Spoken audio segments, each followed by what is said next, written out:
Something all our gardens have in common is they've got soil, but the soil can vary massively from one area of the country to another, to one garden to another. And it's important to get to know it, because by understanding what your soil is like, you can choose plants which are really going to flourish in your garden, which are going to succeed well. Now, soil itself contains a number of things. It's got masses of microorganisms in there.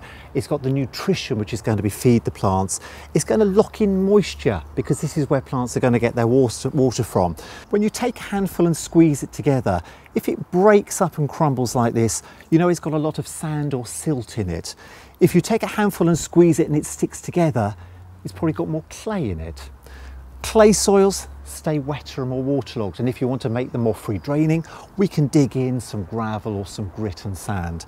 If your soil is very free draining like this, we want to make sure it's going to lock in more moisture, and that's where you can dig in manure and compost to increase the organic content of the soil and make sure it stays moister, particularly during dry weather. The other thing you've got to look at, it's about the chemical composition of the soil, and that's its pH. Now what you'll find is that we want our gardens to have a neutral pH, because a neutral soil is great for so many plants and shrubs, but some people live in a part of the country where they've got more chalk, and that makes the soil alkaline. Other people live in an area where the soil is more peaty, and that's more acid.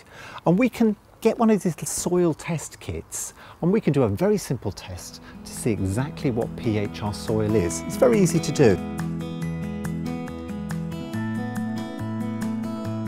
So let's have a look and see what colour the solution's changed to.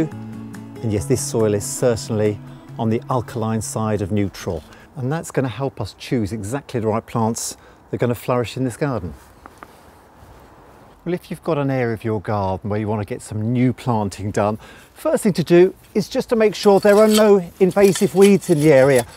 Most of the annual weeds can literally be hoed off, and you can rake these away. If you've got any long-lasting perennial weeds, then it's certainly worth taking those to task and getting rid of them first. But once the weeds have been removed, these annual weeds can literally be scooped away, and we can reach the soil below. Now, what you want to do when you're improving your soil is to try and break it up.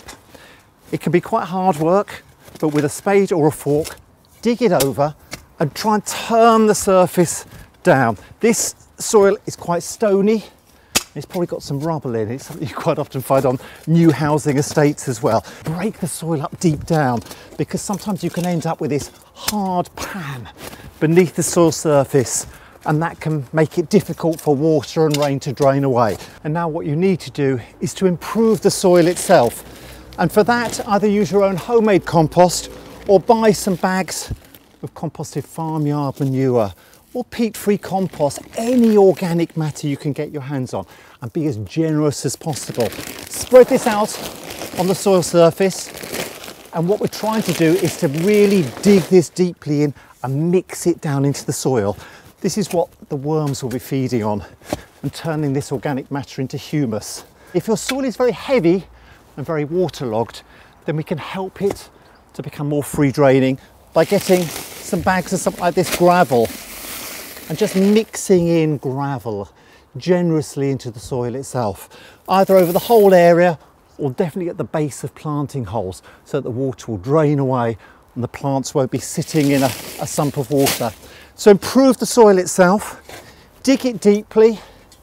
If you've never dug your soil before, some people double dig their garden, which basically means digging out a trench of soil and then digging down deeply into the soil below that and getting compost deep down into that soil. But you can always do that when you're planting. Whenever you're planting, it's worth adding more compost and more soil conditioner into the soil itself.